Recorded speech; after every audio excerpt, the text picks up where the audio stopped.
নীলফামারীর ডোমারে একটি ক্লিনিকে অস্ত্রোপচারের মাধ্যমে জন্মই শিশুটির, কিন্তু জন্মানোর সাথে সাথে পরিবারের অভাব তাকে বিক্রয়যোগ্য পণ্যে পরিণত করেছে। নেপথ্যের সত্য যাই হোক, শিশুটির দাম উঠেছে ৩০,০০০ টাকা। ডোমার উপজেলার দক্ষিণ গোমনাথী এলাকার দিনমজুর রকিবুল হাসানের স্ত্রী হাবিবা সুলতানা গত শুক্রবার রাতে প্রসব বেদনা নিয়ে ভর্তি হন মমতা ক্লিনিক অ্যান্ড ডায়াগনস্টিক সেন্টারে। অপারেশন শেষে রবিবার রিলিজ নেওয়ার সময় ক্লিনিকের বিল পরিশোধ করতে না পারায় তাদের আটকে রাখা হয় এবং বাচ্চা বিক্রির জন্য চাপ দেওয়া হয় বলে অভিযোগ করেন এই দম্পতি।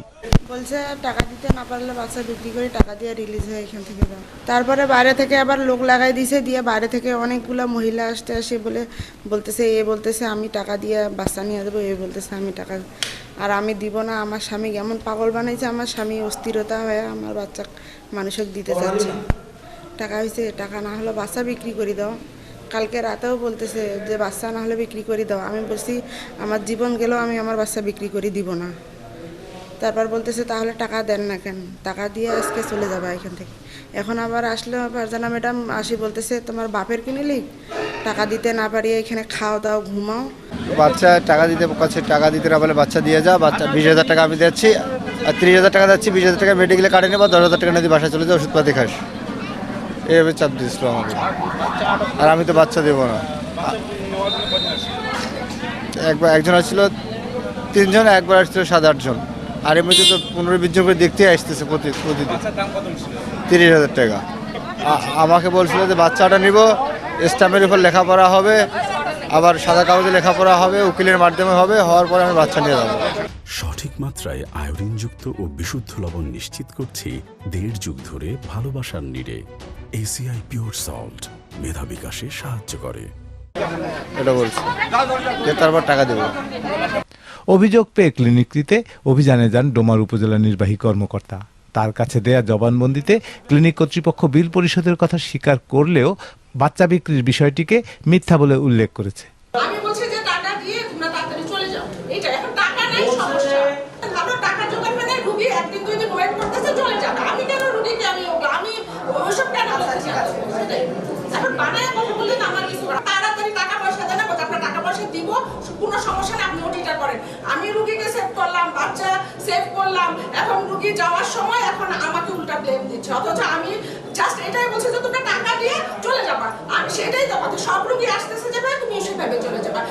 অভিযানে স্বাস্থ্য অধিদপ্তরের প্রতিনিধি হিসেবে যোগ দেয়া এই মেডিকেল অফিসার জানান, নবজাতক বিক্রির অভিযোগ পেয়ে দ্রুত তদন্তে নামেন তারা। কিছু অসঙ্গতি চিহ্নিত হয়েছে, এসব বিষয়ে একটি প্রতিবেদন প্রস্তুত করা হচ্ছে, যা ইউনোর কাছে জমা দেওয়া হবে। একটা অভিযোগ ছিল যে এখানে একটি বাচ্চা কেনাবেচা হচ্ছে, আমরা এসে কিছু অসঙ্গতি পেলাম, আমরা উভয় পক্ষের কথা শুনেছি এবং এই অভিযোগটা একটা খুবই স্পর্শকাতর এবং একটা অমানবিক অভিযোগ যে একটি বাচ্চা কেনাবেচা হচ্ছে। তো আমরা এসে দুই পক্ষের কথা শুনে ব্যাপারটি সমাধান চেষ্টা করেছি।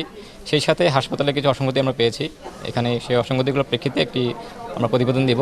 সেই প্রতিবেদন আমাদের এইচপি স্যারের বরাবর থেকে আসবে, তারপরে আমাদের ইউনো স্যার আশা করি কোনো পদক্ষেপ নেবেন।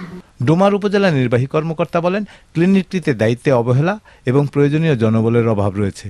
ক্লিনিকটিকে 1,50,000 টাকা জরিমানা করেন তিনি। এ বিষয়ে তদন্ত প্রতিবেদন পাওয়ার পর পরবর্তী আইনগত ব্যবস্থা গ্রহণ করা হবে।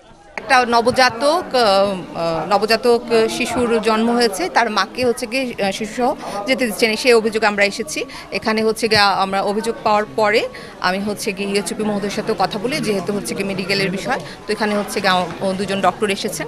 আমরা যেটা দেখলাম, আমরা হচ্ছে গিয়ে যিনি অভিযোগ করেছেন রোগীর কথাও শুনলাম, ডক্টরের কথা শুনলাম, আর ওখানে কী আছে মানে হচ্ছে গিয়ে ক্লিনিক পরিচালনার জন্য সব কিছু ঠিক আছে কিনা সব কিছুই আমরা মোটামুটি দেখলাম। ওনারা আমাকে সেন্টার ইন্সপেক্টর আছে, তো ওনারা আমাকে হচ্ছে প্রসিকিউশন দিয়েছে যে কি সমস্যা আছে এই হসপিটালে। সেই প্রেক্ষিতে হচ্ছে গিয়ে আমি ভোক্তা অধিকার সংরক্ষণ আইন অনুযায়ী হচ্ছে গিয়ে আমি দেখতে পেয়েছি এখানে হচ্ছে গিয়ে দায়িত্বহীনতা আছে, অবহেলা আছে, সব বিষয়ে আমি হচ্ছে গিয়ে তাদেরকে হচ্ছে 1.5 লক্ষ টাকা জরিমানা করেছি। আর যে বাচ্চার কথা যেটা বিষয় আছে, যে ওই বিষয়গুলোতে হচ্ছে গিয়ে চাইলে হচ্ছে গিয়ে অভিযোগকারী হচ্ছে গিয়ে তার নিজে আইন সহায়তা নিয়ে, যেটা এটা মোবাইল কোর্ট আইনে যাবে না, অন্য আইনের প্রেক্ষিতে সেটার হচ্ছে গিয়ে ওরা চাইলে অভিযোগ করতে পারে। রায়হান সবুক্তগিন, চ্যানেল 24, নীলফামারী।